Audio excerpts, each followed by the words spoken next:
was so omoko na atrase no nsem no na ya akoye to say Yera Baben say you are no decide who sits where in parliament. Agboza majority chief whip or say no omo come rasebe fear omo kotna majority ho.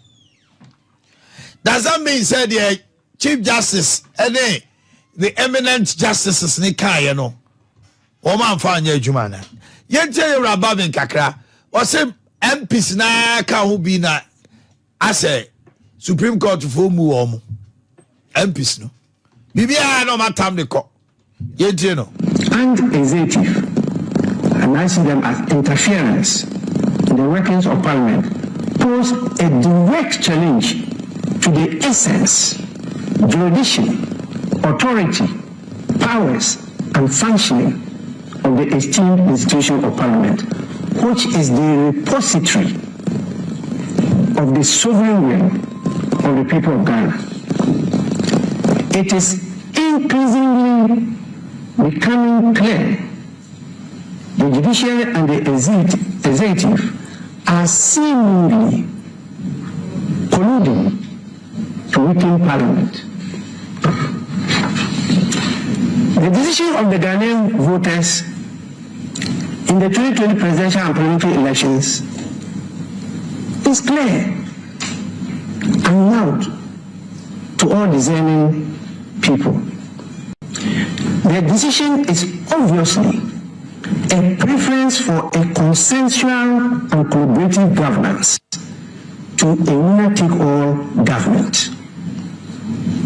The majoritarian system of parliament, where the minority have a say, but the majority have its way, was rejected by the voters. They rather opted for inclusivity, collaboration, consensus building, leaving nobody behind. The equal representation of the two major parties in Ghana, resulting in the composition of a hung parliament to the voters, is the better way forward for our dear nation. The expectation of the voters is this will lead to the constitution of a parliament where the national interests will prevail as against partisan or parochial interests. Recent acts of the judiciary and executive, and I see them as interference in the workings of Parliament. Okay. Yera Baben say, Eya Kamea say judiciary and executive accountable and omudi parliament any. Rasebe jafo no bi ka ho. And mama sa two arms as a ebu e so omode ma Rasebe jafie omo fama. Eno ada chan a akoye te say omo adwuma omo ye no omo de omo hwene omo no omo ti omo nan ebogura omo nhihye mu eni se basa na o Supreme Court ade a oye no interference no nyo na kire de otena majority and minority agboja de atudwa say ne omo kom na hye beyefia omo kotena they are going there as majority and the speaker sis ono ni nyo no na be kire de a na no omo duru ho no ma Supreme Court etnasi Emma Yera Baben de nkrata na mtadio sorry ne mpanifo nim koto omanim Emma Supreme Court aboss anema ni nyina agua na chese the status quo remains say 137 138 na no anomo de ye adwuma enei Cynthia Morris obekọ mrahye bejafie kwadwo Ashanti beko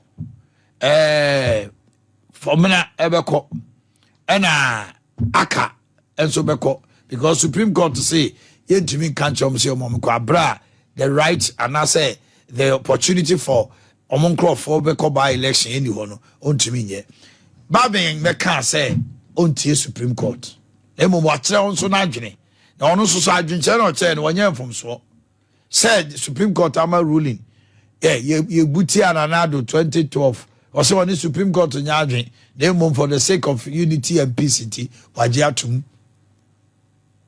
Yebutia John Mama 2020.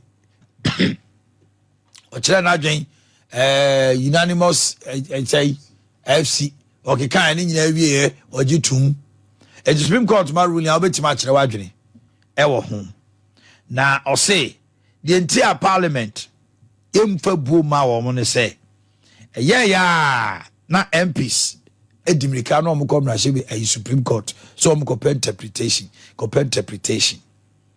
also on the who say judiciary and executive seemingly they are colliding to weaken parliament. And yadia or no, or say the botai say obeja a stronger parliament. The legacy of Peswija.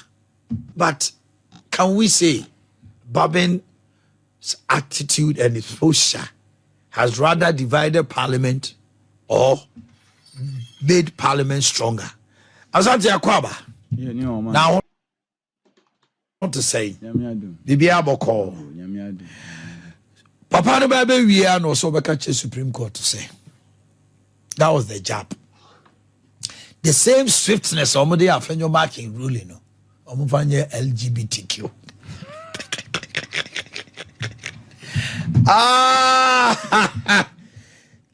and tamsone ahohra omode ko buama afenyo marking no Chief Justice na pamfo emfa ahohra na ko na LGBTQ mrano say obi e de eso akoto so injunction no omunya ne ntem so omutimi huru say etimi ya afenyo mark asem ntem sa obisa om say the swiftness with which that was a big job.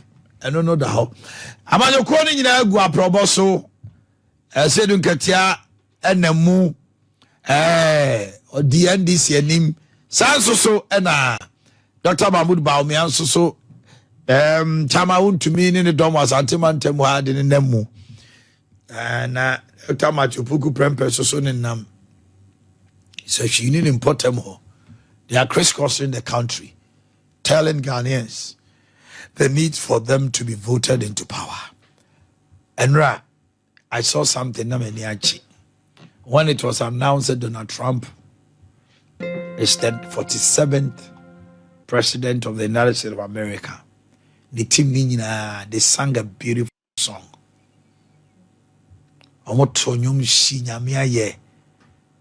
They worship God. They know what they are doing with two Ashanti. We Kamala Harris campaign as here. As a bonene ma any nyuma omo to chinchi omo to.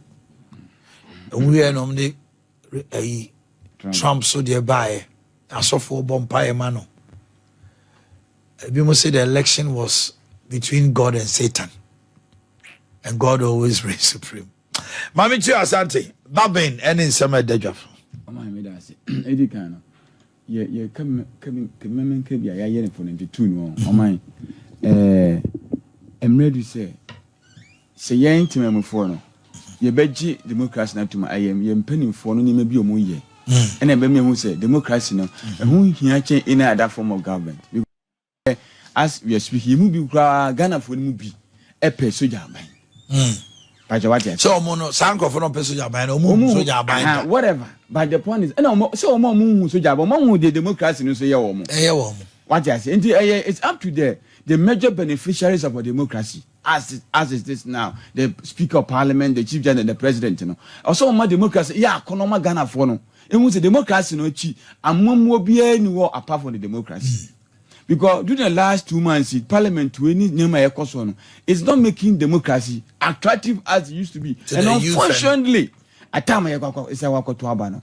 Bobby, Makase, these three arms, the constitution and Kase we used to chew.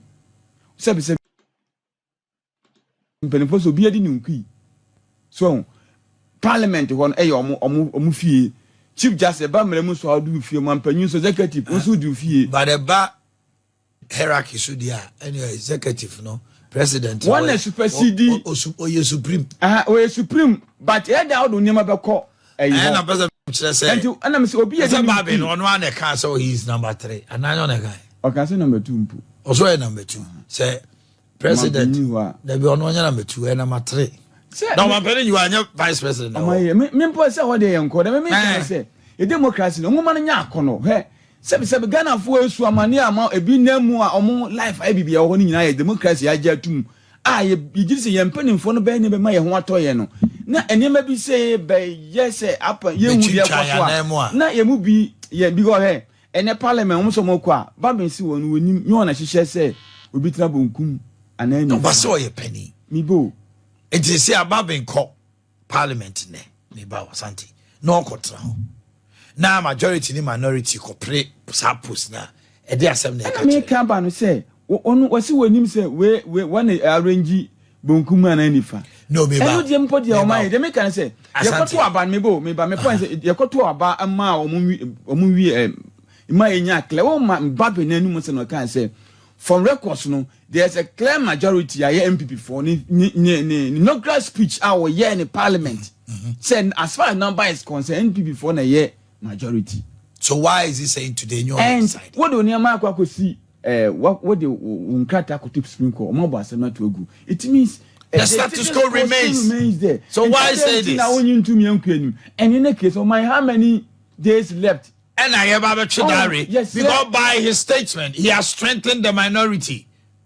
And today we can say the NDC is the minority because the Supreme Court has quashed everything that Babin you did by sending 4 members of parliament out. Supreme Court attem. Eti Ghana phone him say Cynthia Morrison wa Emrase Bedwani wa Aguna West. Koja Ashanti wo suhum. Kwa aka ewa Memfi. Ena formina so no. Omo nyina ye MPs. Ena omo nyina be come Emrase Bedwafi. So fan say we have a full house now in parliament. Omo no hefa no metra. Enti no Babin yintum because omo se o ka se o ma nipa for no o ko so wa declare sit be kan o moti no court bi. The Babin cannot declare because no small kind and the Supreme Court attem. Enti yanko anim. Supreme Court has the power to interpret. They have done the interpretation and everything. Yasema akosi akoto. Ashanti emra go ma wa so mo pass you. What we are forgetting is say eya to say e beto aba as a bibia anya adwuma as a executive no anya adwuma as a judiciary no kra na ya me onema no fe ka to abentina Joe Biden also signed documents via representatives into no anya adwuma yeah man to say as a election drew everything should come to a standstill. As I speak with you, there is a loan of 250 million. I was say Parliament G2. IMF is bringing 350 million. Another tranche, which adds up to about 600 million. And IMF Sikano said, "Oh, pass ya, says Sikandi. Who don't wash him? Was say ba. Nankanya Busiana was a day. Also, there are some Naka. David, IMF now don't want to say where we know. Sikana usube jama omana. Oh, there be say no pona IMF dia no yanko parliament omunsanka. She na IMF anya international transaction. Say no dia yanya agya tuma wi. Yes, but omo ya 250 million no. Tell you 250 million no. I loan na e was say eba. But 350 abai no de nani kotoso. Say eno ntina abai no aye recruitment. Police, military and kwadade bebre civil service na say out say no motor civil service form Confùsioñ nomne almost all the institutions no oma fa nipa no kra wi ama bi mu kra ama appointment letter na was so resume November 1st yeah the krata bre so hold on. There were people I am on appointment letters so teachers ni bianya any nurses bebre yakachom so hold on because Brasebeje Chidari Erika Fokawa radio we so say 250 million in the lalai omon prene preacher Confùsioñ doso but enkwala no so gufie say sika na aban ne de koje financial clearance am ya form adwuma enti no se sia no ya prene ama sa enkwala ne nyina gufie NDC ba sa enkwala ne nyina no onkwaji loan mfa o mana owakoji loan de afa sa enkwala na adwuma. Why are we doing this to ourselves? Because of politics in about 20. There was a yema timemufo hotomo. Se si am kwala nyina gufie. Loan I say yes sign Now don't our agenda no. Say who the ya. Say where they at least they have shown a faith to say omo dey fan crop. I don't know speak ya cry. My former Juma last year. Omo cross making the same protest into Omoka. And in parliament. She says Quebec who be ya teacher for my Juma. I'm telling you, that is it. Almost 14. Almost over Juma 14 months. They say $250 million. And you're so crucial. But I quite to say, your prima almost a can. Almost the Wakoye de and before that last time almost had the acquire campaign. Ya friendly pa almost a GBS him. Ya $250 million. I buy no baba favor of me generation PSwa. Just last month we have recruited 70,000 people. They are bad also. And until one also be sign you go gare. No ma. Election year bia 4-5 months election bia politician we do the recruitment. You know there. No ma. But never say they should allow it. Etwetwe so a obehu na loan da ba bi sa na nkwala ne tifie. O my me gidi say the na make say parliament democracy nya akono no we ntina na make na man nya akono na Ghana for mabru no bre na omo bre no bibi say eba omo so be omo kume ha omo o my me ka bia ma me nka emewie America omo elections na akoso enura no utimi say enura emra results no ba bontin say Donald Trump we no my we could see trait upon trait from world leaders. From Benjamin Netanyahu, Israeli president, and then Zelensky, the Ukraine, and all the top world leaders. You know, if you could say, "Sir, Israel ne Palestine events, Hamas dokan it's in your to Trump's advantage during the elections because most do be krananka." One of the leaders now Syria, Middle East, now person back out the war, but. We support from the Democrat Joe Biden teaching to man say na papa no kuku we do Muslim community crowd war US so they voted for Trump on that and you know the election man na ekoso ni nyina na ekoso tia Democrat no and me o ma dey ba ko anu abeto dwane say enema mienu almost say is about the na Muhammad kan ye in Europe was about the economy to pay then almost say one of the key issues are now almost jitumpa about 20 years the economy any foreign